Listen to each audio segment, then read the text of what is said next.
যুবকদের কথা শুনে একটু বেশি ভালো লাগলো, সেজন্য বুড়ারা আবারই কষ্ট পায় না। আমরাও একসময় যুবক ছিলাম না, ছিলাম না? আমাদেরও জওয়ানকালের ব্যাপারে আল্লাহ রব্বুল আলামিন আলাদা প্রশ্ন করলেন। এই কারণে তাদের একটা কথা হাদিসে পাক ভিতর আলাদাও বলা হয়েছে যে আল্লাহ রব্বুল আলামিন কিয়ামতের ময়দানে যুবকদেরকে তার আরশের নিচে রহমতের ছায়াতলে স্থান দান করবেন। শাবুন নাশআ ফি ইবাদাতি রাব্বি, যে যুবক তার জওয়ানিকে আল্লাহ রব্বুল আলামিনের ইবাদত বন্দেগীর মাধ্যমে কাটাইছে, নিজের ইচ্ছা মতন কাটাই নেই। আসলে দুনিয়ার জীবনটা কে দান করেছেন আমাদের? এই হায়াত কে দিয়েছেন? মৃত্যু কে দেবেন? যখন মৃত্যু দেবেন তার এক সেকেন্ড দেরি করা সম্ভব হবে? সুতরাং হায়াত এবং মওত জানার হাতে, আর এই হায়াত এবং মওতকে তিনি দান করেছেন যাতে করে আমরা আমাদের আমলগুলা সুন্দর করে আল্লাহ পাকের কাছে সুন্দর হইয়া কিয়ামতে হাজির হইতে পারি। আল্লাহ রাব্বুল আলামিন যেন তৌফিক দান করেন। তো এই যে যুবকদের উদ্যোগ, জওয়ানিটা এমন একটা বয়স, ইচ্ছা করলে সারা রাত নামাজে কাটাই দিতে পারে, কোরআন কারীমের তেলাওয়াতে কাটাই দিতে পারে, ওয়াজ নসিহত ওলামাদের সোহবতেও কাটাই দিতে পারে, আবার ইচ্ছা করলে গুনার কোনো পরিবেশেও সারা রাত কাটাই দিতে পারে। এই যে মসজিদমুখী ওলামাদের নেতৃত্বে, অর্থাৎ আমরা তো শুনছি আইম্মা ইকরাম, মাসাজিদ আইম্মা ইকরাম সব তো আলেম, এনাদের মাধ্যমে এই প্রোগ্রামটা যুবকরা ঠিক করছে। এজন্য আমার কাছে খুব ভালো লাগছে, বেশি পছন্দ হয়েছে। আর আমি আপনাদের দোয়া শেষ সময় একদম আমার এবার প্রোগ্রামের এইটা শেষ প্রোগ্রাম, এরপর আমি এখান থেকে রওনা চলে যাবো খুলনা দেখি ইনশাআল্লাহ। তো বলেন একটা কথা, ইন্নামাল ইতিবারু বিল খাওয়াতিম, যার শেষ ভালো সেই সব শেষ মজলিসে হাজির হইয়া আপনাদের কাছে দোয়া চাওয়ার সুযোগ করে দিয়েছেন, এই জন্য আমি আল্লাহ পাকের দরবারে শুকর আদায় করতেছি। আর এই ওলামাদের সাথে থাইকা আমরা যে কোনো কাজ করব আল্লাহ পাকের নৈকট্যতাই পাবো ইনশাআল্লাহ। আলেম ওলামা ইমামদের বাদ দিয়া যা করব নিজের মত মতন, এটার কোনো সুযোগ নাই, করলেও কোনো লাভ নাই। কারণ আল্লাহ পাক নিজেই বলছেন, ফাআম্মা মান তাগা ওয়া আসারাল হায়াতাদ দুনিয়া ফাইন্নাল জাহিমা হিয়াল মাওয়া। নিজের মত মতন চললে, নফসের আশাগুলা পূরণ করলে, নফসে যা করতে বলে তাই করলে, তার জাহান্নাম তার ঠিকানা। নাউযুবিল্লাহি মিন যালিক। নফসানি জিন্দেগি করার জন্য আল্লাহ পাক আমাদেরকে সৃষ্টি করেন নাই, রব চাহি জিন্দেগির জন্য আল্লাহ পাক আমাদেরকে বানাইছেন। সব কিছু কে দিয়েছেন? এটা ব্যবহার করব কার সন্তুষ্টির জন্য? সহজ কথা, এটাই তো ইনসাফ, এটাই তো আদল। যার দেওয়া সব কিছু আমি তার জন্য সব কিছু, সব ভালো কাজের শুরুতে তারই সুখী সেটা নিয়ত করবো। যেটা ইমাম বুখারী তার সব থেকে দামি কিতাব অর্থাৎ কোরআন কারীমের পরে আসাহুল কুতুবের প্রথম হাদিসে বর্ণনা করছে, তুমি যদি মালিককে খুশি করতে চাও, সন্তুষ্ট করতে চাও, তাইলে পরে তুমি তোমার নিয়তকে প্রথম থেকেই সুন্দর করে নাও। কারণ যার নিয়ত ভালো তার আমলও, যে বীজটা ভালো হবে ওই বীজের থেকে যে গাছ বের হবে, ওই গাছটাও, গাছ যদি ভালো হয় ফলটাও। আমরা যে আমল করি এটারও তো আমাদের একটা সুফল আমরা কামনা করি। কখন যেটা কে দেবেন? সেটা কখন দেবেন? যখন আমি আল্লাহর জন্য করব। আর আল্লাহ পাককে যদি খুশি করে নিয়তি করি, আল্লাহকে একটু সন্তুষ্ট, একটু খুশি করতে পারি, আল্লাহ পাক নিজেই বলছেন ওয়ারিদওয়ানুম মিনাল্লাহি আকবার। আমি চাচ্ছি ইনশাআল্লাহ নির্দিষ্ট সময়ের ভিতরে শেষ করার জন্য, বেশি রাত দিয়ে কষ্ট করিয়া আমি শেষে দোয়া চাবো আপনাদের কাছে। আর একটা দাওয়াত দিতে পারি যদি ভুলে না যাই আর কি, ঠিক আছে? তো আমি দুইটি আয়াত বরকতের জন্য পড়ছি, সব মনে যাইতে পারবো না, যা বুঝে। আর আমার কথার কোনো তাল তো থাকে না, তারপরেও চেষ্টা করবো আর কি। যে কিছু জানি কথা এমন যেটা আমারও লাভ হয়, যারা শুনবে তাদের একটু উপকার হয়। তো আল্লাহ রব্বুল আলামিন আমাদেরকে সৃষ্টি করছেন এবং সমস্ত জিনিসও তিনিই সৃষ্টি করেছেন। খালিকু কুল্লি, সমস্ত জিনিস আমাদের জন্য সৃষ্টি করেছেন আল্লাহ পাকের বর্ণনা হাদিসে পাকে আসছে। আমি যদি পুরো তেলাওয়াত করতে গেলে সময়টা বেশি হয়ে যাবে, সেই জন্য আমি যাচ্ছি। সমস্ত সৃষ্টি কাদের জন্য? আমাদের জন্য। কে বানাইলেন? যে আল্লাহ আমাকে বানাইছেন। আমাদেরকে বানাইছেন কি জন্য? আল্লাহ নিজেই বলছেন, আমি কি তোমাদেরকে খামাখা উদ্দেশ্য ছাড়া পাগলামি করে বানাইছি? আইয়াহসাবুল ইনসান আইয়াতরুকা সুদা। কখনো না আমরা কোনো কাজ পাগলামির মতন করি। পাগলে যা করে সেটা তার কাজ, কিন্তু যার মাথা ঠিক আছে তারে কেউ কই যে পাগলামি করতেছো কা। এই জন্যে সবার কাজের একটা উদ্দেশ্য থেকে এই যে একটা মাহফিল, বেশ খরচও আছে, তাই না? আপনাদের জন্য মেহমানদারিও আছে বলে আমি দেখলাম, এই খরচ আছে না দরবাজারে। তাইলে এটা করছে কি পাগলামির জন্য? পাগল সেই জন্য করছে নাকি? এটা উদ্দেশ্য আছে না সবার? সব যুবক সমাজটা সুন্দর হয়। যুবক মেরুদণ্ড, কিন্তু এরা সুন্দর হইলে মসজিদ ভরে গেলে বুড়ারা আর মসজিদে না আসতে পারবো না আশা করি। কি করেন? মানে আমার ছেলে যদি মসজিদে আসে, তা আমি যদি না আসি, আমার কাছেই খারাপ লাগবে না? তো এই উদ্যোগ শুরু হয়েছে, এটা নাকি প্রথম। আল্লাহ যেন একে বাড়াইতে বাড়াইতে কিয়ামত পর্যন্ত বাড়াইবে। এর কারণে সব যুবকগুলো ওই নাশাফি ইবাদাতি রব্বি হয়ে যায়। আর তার হওয়ার জন্য আমি শুভ আলামত দেখতেছি যে ওলামায়ে কেরামের নেতৃত্বে আইম্মা এজাম, যাদের পিছনে আমরা শ্রেষ্ঠ ইবাদত নামাজের ইক্তেদা করি, ইচ্ছা মতন না, তারা যেরকম করে আমরা তাই করি। এখান থেকে আমি ওই আয়াতটা বলছি, কুনু মা'আস সাদিকিন ইত্তাকুল্লাহা হাক্কা তুকাতিহি। আল্লাহ পাক বলেন আমাকে ভয় করার মতন ভয় করো, মুসলমান না হইয়া মরু না। আর ভয় করার মতন ভয় করতে গেলে যারা জানে তাদের থেকে তো ওই ভয়টা নিতে হবে না। আমি মনে যা কই তাই করলেই যাবে, মন চাহি জিন্দিগি করলে কোনো দিন এটা জাহান্নাম ছাড়া আর কিছু হবে না, কোনো উন্নতি হবে না। আর যদি দুনিয়াকে প্রাধান্য না দিয়া ভয় করার মতন ভয় ওলামাদের সোহবতের মাধ্যমে অর্জন করতে পারি, আজানের পরে আমাকে ঘরে বসে থাকতে দেবে না। একটা ঘটনা কিতাবে দেখছিলাম, একটা মেয়ে, আপনারাও লক্ষ্য করবেন, আমাদের ওইদিকে দেখি যখন আজান হয়, মহিলারা তো আমাকে সাথে জামাতে এরকম শরীকে নামাজ পড়ে না, যার যার ঘরে নামাজ পড়ে, এটা তাদের উত্তম। তো আজান দেওয়া আসলে হয়তো অন্যান্য অল্প এরকম রয়েছে, যেই আজানের জন্য সব পুরোটা ডাইকে দেয়। দেখছেন কিনা আপনারা জানেন না, আপনাদের দিক আছে কিনা। আমি আমার বাসায় বা অন্য জায়গায় এমনি তারা অন্য ছাড়া চলে না আলহামদুলিল্লাহ, কিন্তু আজানের শব্দ আসলেই পুরা ডেকে দেয়। এটা কি জন্য? কার নামে সম্মান? এরকম একটা মেয়ে এই আজান শুনলেই এই মাথাটা ঢেকে বলতো। এইটুকু আমলের কারণে আল্লাহ পাক তাকে জান্নাত দান করছে। আরেকজন কথা দিয়েছে, মসিউল্লাহ খান জালালাবাদী, হাকিমুল উম্মতের জলিলুল কদর খোলাফাদের ভিতরে একজন। উনি একটা ঘটনা লিখছেন যে একজন নাসারা সে আজানের আওয়াজটাকে বড় পছন্দ করত। কেউ কেউ বলেন আজানের আওয়াজটা কার আওয়াজের মতন, নাউজুবিল্লাহ, আমি এর নাম কইতে পারলাম না। সে কিন্তু খ্রিস্টান, মুসলমান না, কিন্তু আল্লাহ রব্বুল আলামিনের নামের একটা মহব্বত তার দিলে আল্লাহ পাক দান করছে। যখনই আজান হইতো খুব ধ্যানের সাথে শুনত। এইটুক মাত্র আমল করছি, সবাই খ্রিস্টান। এই মেয়েটা মারা গেছে ওই বিদেশে আর কি। আর একজন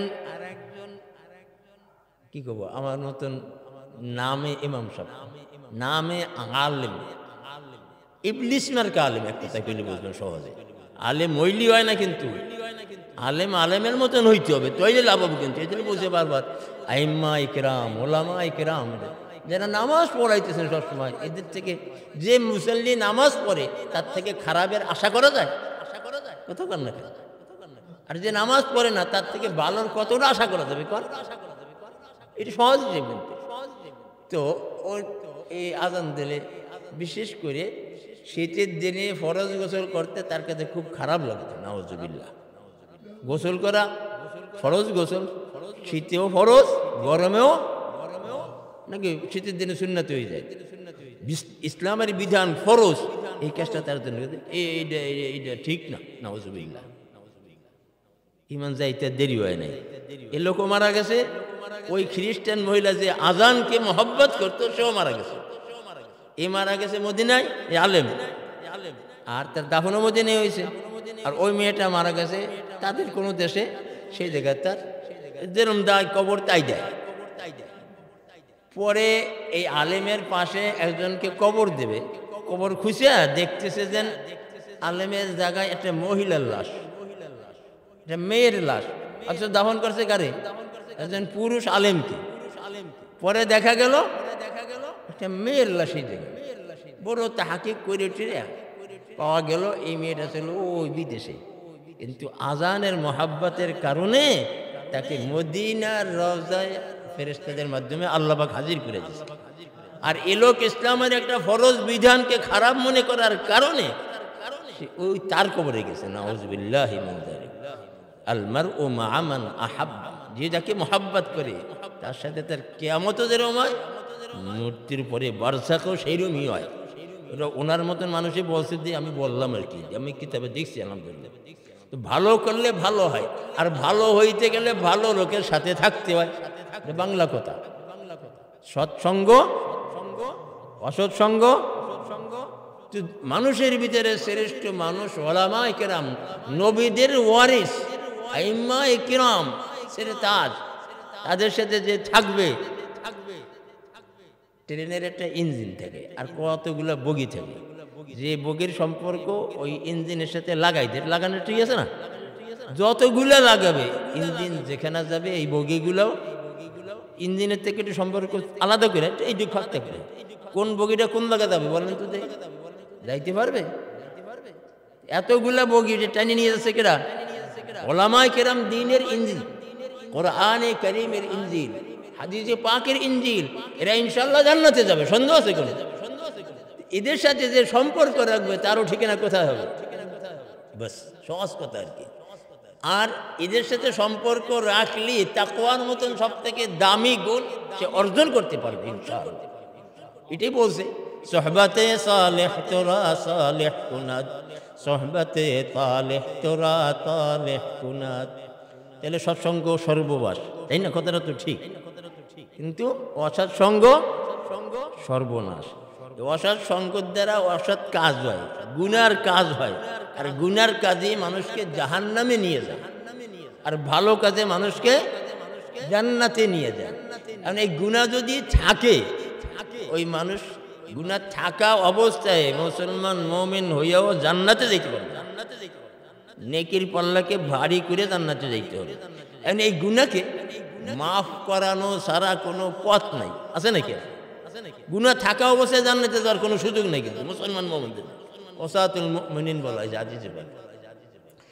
এই গুনাহ মাফ করার জন্য আল্লাহর সর্বশেষ এবং সর্বশ্রেষ্ঠ রসুল, আল্লাহর কাছে একমাত্র গ্রহণ করার মতন আদর্শের রসুল। এই সুন্নাত ছাড়া, এই আদর্শ ছাড়া আল্লাহর কাছে আর কোনোটাই গ্রহণযোগ্য হবে না। কারণ তানার সুন্নাত অনুযায়ী যদি আমল করতে পারি, ইনশাআল্লাহ আমার আমল নামায় আর গুনার ময়লা থাকবে না। আমাদের নবী সর্বশেষ নবী, সর্বশ্রেষ্ঠ নবী, সন্দেহ আছে নাকি? এটা কিন্তু মানতে হবে। কাদিয়ানীরা আমাকে রসুল মানে, কিন্তু না মানে না, কিন্তু সর্বশেষ রসুল, তাকে একটা রসুল আছে আর একজন, তাই না? হ্যাঁ, তাকে যেরম রসুল সেইরম জায়গায় ভরে মরছে নাকি? বোঝেন না কিছু? কোন জায়গায় ভরে মরছে? এই তো দেখুন, সমস্ত রসুলদের মালাকুল মউত কত সম্মান ইজ্জত করে পড়তে গেলে সন্তানকে নিয়ে যায়, আর সে যে পরে পায়খানা জায়গার ফাইল না, যেরম কর্ম সেইরম। কারণ কি? খাতামুন নবিয়্যিন লা নবিয়্যা বাদি, আমি শেষ নবী, আমার পরে কোনো নবী যদি নবুয়তের দাবি করে, তার ওই বাথরুম ছাড়া তার জায়গা কোন জায়গা হবে? আর কি করেন আল্লাহ রসুল মিথ্যা কথা বললে তার ঠিকানা জাহান্নাম হয়ে যায়, নাউজুবিল্লাহ। আর রসুলের নবুয়তের দাবি করবে আর জান্নাতে যাবে, ভালো জায়গায় মরবে, কপালে কি হবে না? তবে শুকর আলহামদুলিল্লাহ, ফকর না। আল্লাহ পাক আমাদেরকে রসুলকে শেষ রসুল, শ্রেষ্ঠ রসুল মানিয়া ইমানের মতন দৌলত দান করছেন, আলহামদুলিল্লাহ। ফখর না, কিন্তু ভাই ফখর করা যাবে না। ফখরে কিন্তু নেয়ামত চলিয়ে যায়, আর শকরের দ্বারা নেয়ামত বেড়ে যায়। এর অন্য ঘটনা আছে, বড় বড়দের বলছেন, আমি কইতে গেলাম না। সামান্য একটু ফখরের কারণে হাজার হাজার মুরিদান, আব্দুল্লাহ আন্দলুসি, হ্যাঁ, হাজার লক্ষ লক্ষ লক্ষ মুরিদান, হাজার খানকা পদভ্রষ্ট হয়ে গেছিলেন। পরে হাজার কান্নাকাটির পরে আবার আল্লাহ পাক ফিরে আনছেন। সুতরাং তাকাব্বুর, অহংকার, এটা পতনের মূল, বলে না, এইটা করা কখনো ঠিক হবে না।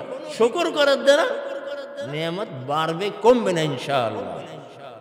তো এরপরে যে আল্লাহর সর্বশ্রেষ্ঠ রসুল, তার আদর্শই আল্লাহর কাছে একমাত্র গ্রহণযোগ্য। আর আমাদের পিছনে নফসও রয়েছে, শয়তানও রয়েছে। শয়তান বড় শত্রু না, নফস বড় শত্রু? মাশাআল্লাহ, তাই কিন্তু। কারণ শয়তান যে শয়তান হয়েছে, হাকিমুল উম্মত মুজাদ্দিদুল মিল্লাত বলছেন, শয়তানরে তার নফস শয়তান বানাইছে। শয়তান আগে তার কোনো শয়তান ছিল না, ছিল নাকি? এই শয়তানের যে শয়তান বানাইলো, কিরা বানাইছে? শয়তানের নফস। আর নফসের কাজ ওমা উবাররিউ নাফসি ইন্নান নাফসা লাআম্মারাতুম বিসু, সব সময় গুনাহ কথা, গুনাহ করতে কবে। এই নফস শয়তানরে তো সন্তান বানাইছে। আমার নফস আমারে কি ফেরেশতা বানাবে? আমারে কি বানাইছে? গুনাহগার বানাইছে। কুল্লু বানি আদম খাত্তাউন ওয়া খায়রুল খাত্তাইন আত-তাওয়াবুন। এই ব্যাপারে যে আদর্শ, গুনাহ তো আমরা করতেছি, করে ফেলছি, নাকি আমরা সব নিষ্পাপ? কি বলেন? বড় গুনাহগার এমন নাই যে গুনাহ করি নাই। চোখের গুনাহ হয়েছে, মুখের গুনাহ হয়েছে, কবিরে গুনাহ হয়েছে, সগীরে গুনাহ হয়েছে, কত গুনাহ হয়েছে আল্লাহ পাকে বলতে। যখন গুনাহ বেশি, তবে কি করতে হবে? এটা আল্লাহর রাসূলের আদর্শ। তিনি প্রতিদিন 100 বার তওবা করতেন, অথচ একটা গুনাহও নাই, আপনাকে আমাকে শিক্ষা দেওয়ার জন্য। আরও বলছেন, এই যে হাদিসটা আমি তেলাওয়াত করছি, আল্লাহর রাসূল আল্লাহর কাছে দোয়া করছেন, আল্লাহুম্মা রযুকনি আইনান হাত্তা লা, আমার চোখ দুইটা এমন বানাই দেন সব সময় যেন আপনার আযাব ও গজবের ভয়তে চোখের পানি পড়তেই থাকে। গুনাহ নাই, কিছু নেই, তারপরও গুনাহ মিন খাশিয়াতিল্লাহ, আযাব ও গজবের ভয়তে বিজরুফিদ দাম, সবসময় যেন অনবরত পানি, মুষলধার বৃষ্টি যেরকম পড়ে, আমার চোখ দিয়ে যেন সবসময় ভয়ের পানি পড়ে। সুবহানাল্লাহ, আমার এক ফোঁটায় বাইরে দিতেছে না, আর আল্লাহ রাসূল সবসময় যেন অনবরত পড়ে। এর আগে বলছেন তাসফিয়ানিল কলব, চোখের এই দুই চোখের পানি, এর দ্বারা যেন আমার জেলের শেফা হয়, জেল সুস্থ হয়, দিল রোগ মুক্ত হয়, দিল আপনার মোহাব্বত যুক্ত হয়। কিসের দ্বারা হবে? তাইলে চোখের পানির দ্বারা হবে। তাই বুঝা গেল না এই শব্দ দিয়ে, এই অর্থ দিয়ে। এরপরে বলতেছেন ক্বাবলা আন তাকুনা দামু দামান, যখন মানুষ মারা যায় তখন গুনার আযাব ও গজব কারণে কানতে কানতে কানতে কানতে চোখের পানি শেষ হয়ে যায়। এরপরে চোখ দিয়ে পানি পরিবর্তে রক্ত বের হইতে থাকে। নাউযুবিল্লাহ। ওই যেদিন চোখ দিয়ে কানতে কানতে পানি শেষ হয়ে রক্ত বাইরে হবে, সেই দিন আসার আগে অনবরত জানি আমি দুই চোখ দিয়ে মন দিয়ে দিল খুলে কানতে পারে, সেই তৌফিক দাঁড়িয়ে। আবার বলছেন, যেদিনের জাহান্নামের আযাবে শরীরের ভিতরে শক্ত অংশটা হচ্ছে দাঁত, না কি বলবেন? যত অঙ্গ আছে আমাদের, সবচেয়ে শক্ত কোনটা? শক্ত না দাঁত? এই দাঁতটা পুরা কয়লা হয়ে যাবে না। আউযুবিল্লাহ মিন যালিক। ওই দিন আসার আগে আমাকে বেশি বেশি কান্দার সুযোগ করে দেন, যে কান্দার দ্বারা দিলে আপনার মোহাব্বত বাড়বে, আপনার খৌফ ও খশিয়াত বাড়বে, আপনার আযাব ও গজবের চিন্তা বাড়বে, যার কারণে আমি গুনাহ থেকে বেঁচে থাকতে পারবো। আর এই চোখের পানি ধরার কারণে পূর্বের গুনাহ মাফ হয়ে যাবে। আর ধরতে থাকলে সামনে আর গুনার কাজে যাইতে পারবো না ইনশাআল্লাহ। গুনাহ সারা মজাদার হয়ে যাবে, যার কারণে ইত্তাকিল মাহারিম তাকুন আবাদান নাস, গুনাহ সারো বড় আবেদ হয়ে যাবে। সুবহানাল্লাহ। আল্লাহ রাসূল যা বলেন না যে নামাজ পড়ো বড় আবেদ হয়ে যাবে, যে গুনাহ সারবে সেই বড় আবেদ হিসাবে গুনাহ আল্লাহর দরবারে। গুনাহ সারা আসল জিনিস, আর গুনাহ সারার জন্য চোখের পানিও আসল জিনিস। তাই বোঝা গেল না? চোখের পানি ছেড়ে দিলে, এমনি বাচ্চা যখন চোখের পানি ছেড়ে দিয়ে বাপের কাছে কোনো কিছু চায়, মার কাছে চায়, ওইটা না দিয়ে পারে। এজন্যে আল্লামা গাঙ্গুহি নবরুল্লাহ কাদে লিখছেন, যে জিনিস যার কাছে থাকে না সেই জিনিসের কদর মূল্য তার কাছে বেশি হয়। আল্লাহর কাছে কোনো গুনাহ নাই, অপরাধ নাই, করে নাকি উনি? যে গুনাহ করে আল্লাহর কাছে তওবা করে ছোট হইয়া মাফ চায়, এইটা আল্লাহর কাছে সব থেকে বেশি পছন্দনীয় হয়। আল্লাহ নিজেই বলছেন লাআনিনুল মুযনিবিন আহাব্বু ইলাইয়া মিন জাযালিল মুসাব্বিহিন। এইখানে তো যে ইবারাত আসছে তাশফিয়ানিল কলব, মোল্লা আলী কারি মুহাদ্দিস আযম তিনি আরেকটা দেন, যে শিফা ও যেরকম তাশফিয়ান, এরকম চোখের পানির দ্বারা দিল গুনাহ করে যে জং ধরাইছে, এই জং দূর হইয়া দিলে তৃপ্তি এসে যায়। সুবহানাল্লাহ। একই চোখের পানিতে কত কাজ। এখানে দুই চোখের কথা আল্লাহ রাসূল বলছেন। আর এক হাদিসের ভিতরে আসছে আও আহাদি, দুই চোখের যে কোনো এক চোখ দিয়েও যদি পানি বাইরে হয় তারও এই অবস্থা। অন্য হাদিসে আসছে 7 শ্রেণীর কথার ভিতরে মান যাকারাল্লাহ খালিয়ান ফাফাজাত আইনা, নির্জনে বসে খালি দিল মন নিয়া আল্লাহর জিকির করে আল্লাহর রহমতের আশায় আযাব ও গজবের ভয়ে চোখ দিয়ে পানি ঝরাই দিছে, আল্লাহ পাক তাদেরকেও আরশের নিচে রহমতের ছায়াতলে জায়গা দান করবেন ইনশাআল্লাহ। এই যে আমরা জান্নাতের মজলিসে আসি, পরিবেশে আসি, আল্লাহর কাছে হাদিসে পাকের বর্ণনা অনুযায়ী আহাব্বুল বিলাদ মাসাজিদ আসে দেখে বসছি, ওলামায়ে হাক্কানি রব্বানীদের সোহবতের মাধ্যমে আসি। এক একটা অনেক দামি দামি জিনিস, এর উসিলায় যেন আমরা খাঁটি মুসলমান হইয়া খাঁটি তওবা করে পূর্বের গুনাহকে সম্পূর্ণ মাফ করাইয়া আল্লাহ পাকের কাছে প্রিয় হইয়া আল্লাহর ভয়কে সবসময় জাগ্রত রেখে সকল প্রকার গুনাহ থেকে দূরে থেকে তাকে সিনাজাত বলতেন আসবাবে গুনাহু সে মুবাআদাত, আল্লাহ ওয়ালা হওয়ার জন্য, আল্লাহর বন্ধু হওয়ার জন্য আল্লাহর জিকিরের উপরে মুওয়াজাবাত, সবসময় আল্লাহর জিকির করতে হবে। এক। 2 নম্বর আহলুল্লাহ কি মুসাহাবাত, আল্লাহ ওয়ালা উলামায়ে হাক্কানি রব্বানীদের সাথে থাকতে হবে। সুন্নাত পর মুওয়াজাবাত, আল্লাহ রাসূলের সুন্নাত অনুযায়ী সব কিছু করতে হবে সবসময়। আরেকটা হয়েছে গুনাহু সে মুবাআদাত, গুনাহ থেকে দূরে থাকতে হবে। আর আসবাবে গুনাহ থেকেও নিজেকে বাঁচাই রাখতে হবে। এই 5টা কাজ যে আলহামদুলিল্লাহ আমাদের ঈমান আল্লাহ দান করছে না। আর আছে কি? তাকওয়া, গুনাহ ছাড়া বাস। ইত্তাকুল্লাহ ইত্তাকুল্লাহ ইত্তাকুল্লাহ, আল্লাহরে ভয় করো, আল্লাহকে ভয় করো, আল্লাহর আযাব ও গজবকে ভয় করো, মৃত্যুকে ভয় করো, কবরকে ভয় করো, কিয়ামতের ময়দানকে ভয় করো, পুলসিরাতকে ভয় করো, জাহান্নামের আযাব ও গজবকে ভয় করো, চোখের পানি ঝরাও। আল্লাহ রাব্বুল আলামিন তোমাকে আহাব্বুল মুহিব্বিন বানাই দেবেন ইনশাআল্লাহ। বুঝলেন? এই মজলিসে আমি আল্লাহর কাছে ক্ষমা চাইতেছি, আপনাদের কাছে দোয়া চাইতেছি, আল্লাহ পাক যেন মাফ করে দেন, আমাকেও মাফ করেন, আমাদের সকলকে মাফ করে দেন। এই মাফ করে গিনার জংকে দূর করে দিলের ভিতরে আল্লাহ পাকের মোহাব্বত এবং মারিফাতের নূর দিয়ে আল্লাহ আমাদের দিলগুলোকে মুনাব্বর করে দেন। এইটা যদি হয় তো আল্লাহ পাকের ভয় ভীতিয়ে দিলের ভিতরে ভরে যাবে ইনশাআল্লাহ। আর এটাকে ধরে রাখার জন্য তওবা জারি রাখতে হবে।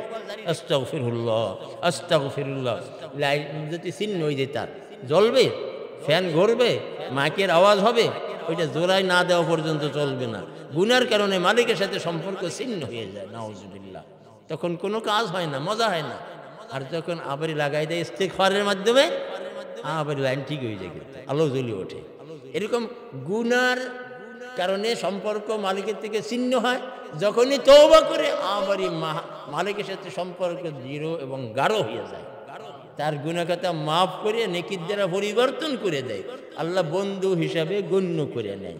আল্লাহ রাব্বুল আলামিন এই পরিবেশকে, এই উদ্যমকে, এই উদ্যোগকে ভরপুর কবুল করেন। এর মাধ্যমে যুবক, তারপরে বুড়া, এরপরে মা বোনরা অনেকই জমা হয়েছে আলহামদুলিল্লাহ। আল্লাহর ঘর ফেরায় ভরিয়ে গেছে। কী করেন? এটা কিসের আলামত? ভালো না খারাপ? আপনারা খুশি আছেন তো? কথা তো কর না দেখি, ব্যাপারটা কি রাগ হয়েছেন নাকি? তাহলে আমি হয়তো দিকে কই যাই, আপনাকে আর সামনে উদ্যোগ নিতে চাই না। আমার বাড়ি ইস্তেমা হবে, সেই জায়গায় যাই সবাই। একই কবার আপনারা খুশি না খুশ? আলহামদুলিল্লাহ কোন সব দিতে আমার শিয়ে দিতে হয়। আমি তো ওদেরকে অনেক দিন ধরে আল্লাহ পাক আনে নাকি, সেদিন একটু দাবিমূলক কত রাগ হইলেন নাকি ভাই, কষ্ট হইলেন নাকি? মানে হুজুরে আপনাদের উদ্যোগকে সমর্থন দিয়ে আপনাদের কোনো ক্ষতি করছে না, লাভ করছে। এই লাভের শুকর আদায় করে পারা যাবে না। কিন্তু আমি তো মনে করি, বিশ্বাস করি, এই উদ্যোগটাই আমাদের নাজাতের জন্য যথেষ্ট হয়ে যাবে ইনশাআল্লাহ। কিয়ামতে যখন আল্লাহ পাক তালাশ করবে নাজাত দেওয়ার জন্য, কোনো আলেমকে দেখছো কিনা, এখানে কি একজন আলেম? এই যে ইমামদের যে সমিতি, একজন দিয়ে একটা সমিতি হয়, কথা কন না কেন আপনারা? এই সমিতির কারণে সব আইম্মাদেরকে, ইমামদেরকে, আলেমদেরকে একসাথে পাইছেন না? শ্রেষ্ঠ নিয়ামত না এটা? এনাদের সোহবত পাইছেন। হয়তো সময় স্বল্পতার সময় কথা বলতে পারে নাই, আর আমি বুড়া মানুষ আর একটু ঝামেলা বাজাই দিয়েছি। আমাকে তো বুড়া মানুষ না দিলে বিয়ে দিব কিনা কি মনে হয়? আমি তো কইছিলাম দেন আমি একটু শুনি, খালি তো কথা কইতেই হয়, শুনতে হয় মাঝে মাঝে, কইতে কইতে কেন অহংকার এসে যায়। যাই হোক, তারপরও মহব্বত করে সবাই সেজন্য বসছে। তো এইটা সামনে, এটাকে ঠিক রাখার জন্য তো চেষ্টা করবেন ইনশাআল্লাহ। আর হুজুররা এই পর্যন্ত যা শুনেছেন, এটা আমলে পরিণত করার জন্য আমি অনুরোধ করব। যিনি যা বলছেন, এক এক ফুলের এক এক কি বলে, এক এক আতরের এক এক ঘেরান, এক এক তরকারির এক এক স্বাদ, না সবাই একটা কইছে কি করে? আমার এলম কালাম হয়তো সবসময় এক কইতেও পারি, সবাই কি যুবকরা তাই কইছে? এক একজন হারগুলিরা রঙ্গ বুধ, একজনের একটা শব্দ যদি আমার কানে পড়ে দিলে চলে যায়, ওর ওসিলায় নাজাত হয়ে যাবে। আর কিয়ামতে যখন নাজাতের জন্য আল্লাহ বলবে, কোনোদিন কোনো আলেমদের দেখছালাম, তা আপনারা বলতে পারবেন না বিরলিয়ার ইমাম পরিষদের সব ইমামদেরকে দেখছালাম। একজন দেখলে যদি মাফ হয়ে যায়, সবাই দেখলে লাভ বেশি হবে না? এর সাথে মিশে থাকবেন, আমার এটা অনুরোধ। আলেমদের সাথে থাকেন, ওলামাদের সাথে থাকেন, কিয়ামতে ওলামাদের সাথে হবে ইনশাআল্লাহ। এই আলেমরা আপনাদেরকে এখন তখন ছাড়ে নাই, কিয়ামতের দিন আপনাদেরকে ছাড়িয়ে দেবে না যে পরিচয়টা তোমরা জাহান্নামে দিয়ে পড়ো ইনশাআল্লাহ। ইমামরা এটা রসুলের মহব্বত নিয়ে, রসুলের বিরাসত নিয়ে কাজ করে, তার সেই কাজের জন্যই আপনাদেরকে সাথে রাখার চেষ্টা করে। আপনারা আন্তরিকভাবে সার্বিক সহযোগিতা করবেন, সম্পর্ক রাখবেন। যেই কথাগুলো শুনছি এই পর্যন্ত, আল্লাহ পাক আমাদের আমল করার তৌফিক দান করেন। আর এই ইমামদেরকে উত্তম প্রতিদানও দান করেন। ওনারা যদি উত্তম প্রতিদান পান, আমাকে বাদ দেবে না কিন্তু ইনশাআল্লাহ।